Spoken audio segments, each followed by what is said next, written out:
Welcome back. We are now joined with Marcia Gebarowski with Ann Arbor SPARK and the Livingston County Economic Development Council. So That's right. So welcome, Marcia. Thank you, Janelle. I always kind of forget to mention that when you come on because you do kind of wear two hats, it feels like, but you're really representing the EDC. So I always like to make sure that I mention that. I love it too. It's become more natural over the years. Yes, I think it has. So, well, with that, I would love for you to just share a little bit about yourself. I know that you've been on our show previously, but for our listeners that maybe didn't tune in, I just love to give you an opportunity to briefly introduce yourself and share a little bit about your background. I love it. Would be happy to. So my name is Marcia Gebarowski. I am the Director of Economic Development for Livingston County. I do work for Ann Arbor SPARK, but Ann Arbor SPARK is staff to the Economic Development Council of Livingston County. And this organization is a public-private nonprofit that has been formed and operating in the county since 1984. And the goal of the EDC is truly to attract new industries into Livingston County, grow Livingston's economy, and support our communities and the growth of our communities in Livingston County. So those clearly are just the foundation of what the EDC does and the goals of the EDC. SPARK has been staff to the EDC here in the county since 2012. Ann Arbor SPARK has been focused on development in Washtenaw County since 2006. So we're not that much older of an organization than the time that we've been here. Right. But that is a little bit of background. I grew up in Pinckney, so I am local. I live here in Howell, and I have been working in the economic development and business retention, growth, and expansion portion of economic development for the last 20 some years. So Yes. I love doing this locally. Well, you're a wealth of knowledge, and we just love having you here as such an amazing resource for our community. And Thanks. I think that this makes perfect sense for you to be what I like to call kind of a frequent flyer on our radio show here as we focus I want on a badge for that. Yeah, right. We'll make you one. I love it. I should have those frequent flyer badges. Yeah. But it just makes perfect sense for you to come on as we really talk about highlighting business in the community. It's really centered around economic development and growth here in Livingston County. Right. So thank you for joining us today, and thank you for sharing a little bit of background information about yourself and for all that you do for our community. Thanks. I want to start today, and when I asked Marcia to be on our show today, I wanted to touch on just a little bit of the supply chain disruption. Sure. Because we're seeing it. And I know we were just talking before this even started that the grocery stores, the shelves are just seem Empty. Yes. Yeah. So I know it's kind of impacting all industries. And I wondered what insights you might be able to share with some of our listeners today. Right. This is such a perplexing conversation to have, but at the heart of it, I know what everybody hears is we have a chip shortage. How do we fix the chip shortage? And truly, it goes beyond the chip shortage, but at the same time, the chip shortage is what's causing a lot of the stops and starts to the issues that are trickling into the businesses here in Livingston County. All industries are seeing an impact to their supply chain. We have, and I think we have to remember that a supply chain includes labor. And so when you have a shortage of labor and you're not able to create the output that you need to in the time that you need to, there's going to be a problem. You are going to be a part of that supply chain problem down the line. Every industry, predominantly those businesses that SPARK does work with, are involved in the automotive industry, but also plastics, resins that do go into so many other industries. It's the raw materials, and it just doesn't stop. It's not pinpointed to just one segment or another. It is across the board.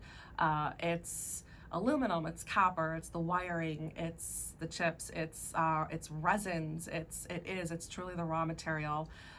And the source of that is whether it's coming from overseas, and if it's not coming from one country and a new supplier from another country, and it's just taking longer to get to the end user, which is the employer that needs the material. Does that go back to labor then?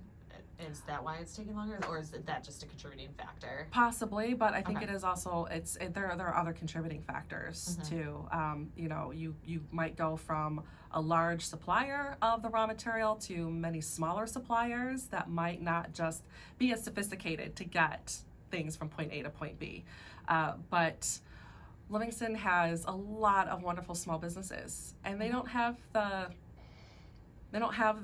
ear and the quantity needed for larger amounts of raw material. And so they're just farther down on the list, and that list just keeps growing, and the larger employers of larger industry sectors are getting the aluminum first, or they're getting the chips first.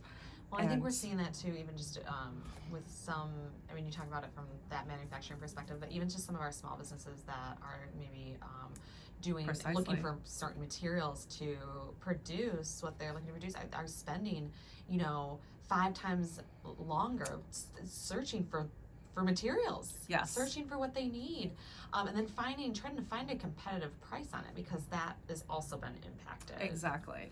Yeah. So, and I think even so, you mentioned the size, and you can kind of get pushed down further on the list. I know that we have some dealerships too, and some of those dealerships that are kind of the smaller dealerships aren't getting the inventory that some of the larger dealerships are getting. Yes. So it is really challenging to navigate this, and supply chain is tricky because it really impacts so many different things, and as you mentioned, there's so many different contributing factors. That's right. And it goes for industrial items, but as well as food items.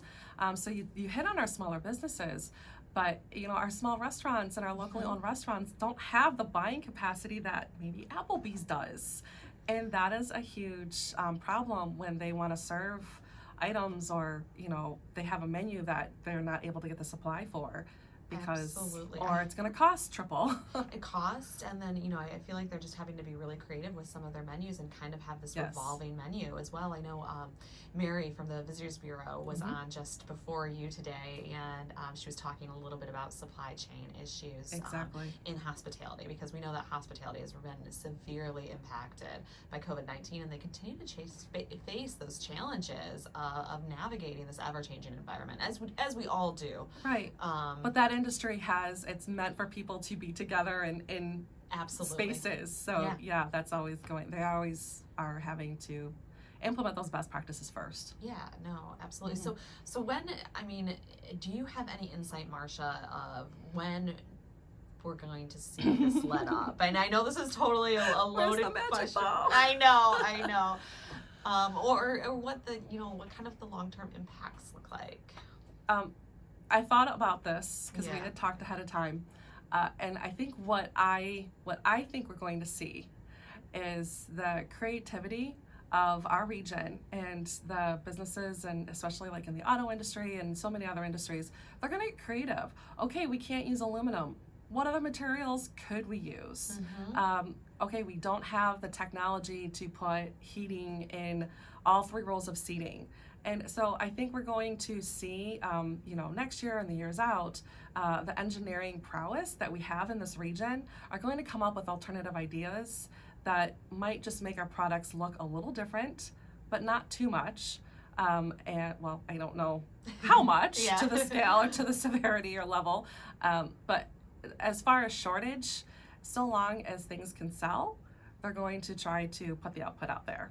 They're going to try to keep up with demand, but the amenities just might look different. The colors might not be what we want. And as consumers, I think that's what we should prepare ourselves for. Well, and I think something like that is we can navigate that.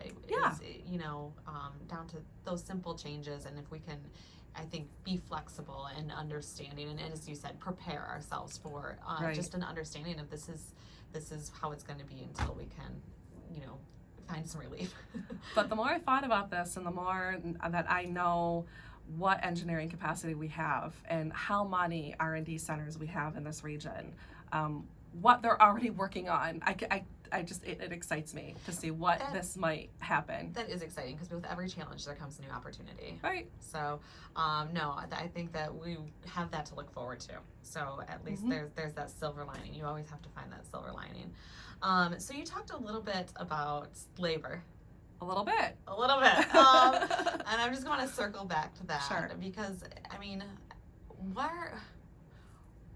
where's the workforce? I mean, how are we combating or working towards a solution on this? Because right now, I know that it's been a very, very challenging, and this is, again, a very loaded question, something that I did not prepare you for, so we're off the cuff here. On the spot? Yeah. Gotcha. Okay. So I'm here to help you on this, but I just, it's just, we've talked, I know you and I have had other conversations about where are these people? And this has fascinated me. It really has. I think a few things happened due to COVID. Leading up into the pandemic, we knew, and I knew, and the data showed, we have an aging workforce in our region. Yes. We have individuals that truly could retire and continue to choose to work. Mm-hmm. And now that the pandemic is over and businesses are back up and running, we have seen people exit the workforce. And we don't have that next, I mean, it was to such a degree that we simply don't have a local workforce to replace that, which takes it to that, what's the solution? And that's the only solution is bringing in new workforce. And if that's, through attraction locally, if that's allowing for, broader opening borders or whatever that might look like to attract talent. And I just think that's all interesting because, that's just when you look at some of the data and some of the reporting, the sizes of families are so much smaller. So is there going to be the capacity or the volume to actually truly replace where the need is? So we saw, I personally see, yes, we had a larger exodus of the workforce. And we've just known that was going to happen at some point. I think this just expedited that process. Second, and this has been very interesting for me to be able to focus on and do a little more research on since my time here in Livingston County, is we do have a mismatch of what our local economy needs and the employees that we need and what our local workforce and our future workforce is striving to become. And so we do have that imbalance. Yeah, so how do we fix that? That's the loaded question, right? Right. How do we fix it? So there's really not going to be one thing. What I love doing is promoting the in-demand careers to our future workforce. It's promoting what those high-paying in-demand careers and in the industries that we have in Livingston County to the students in Livingston County. I love it. Yeah. And, that's a conversation that we can continue another day. Yes. This has been truly fascinating and just enlightening, so I love it. Thank you for all the information that you shared today, Marcia. I really appreciate it. If there's somebody that wants to reach out to you, how would they do that? My email, Marcia, Marcia, at AnnArborUSA.org, or any chamber member can reach out to Janelle and she'll get me the message. Awesome. Well, thanks so much, Marcia. Again, we appreciate, and we'll get you back with your frequent flyer badge. I love it. Thanks, Janelle. Bye.